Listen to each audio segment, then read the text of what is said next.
So నేను మీ సరఫరా నాగచంద్రుడు, senior advocate. ఉద్దేశంతో చేయలేదు కానీ మర్డర్ కేస్ అవుతుందా? మిత్రులారా, ఒక వ్యక్తి తన పొలంలో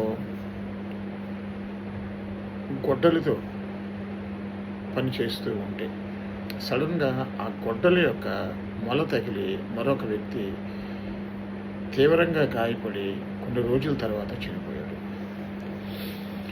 పోలీసులు ఏం చేశారు అంటే అతని మీద మర్డర్ కేసు ఫైల్ చేసి అతనికి రిమాండ్ చేశారు.